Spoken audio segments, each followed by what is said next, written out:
Är det roligt? Oh. Nej men gud.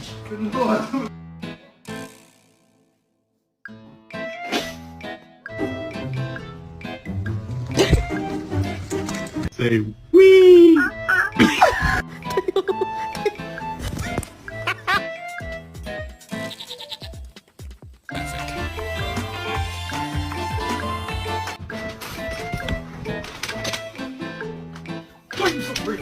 Anyways, we're getting ready for your photo shoot today. Do you know you're ready?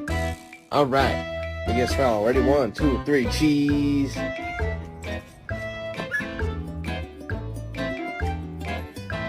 That's nothing. In the end. What do I...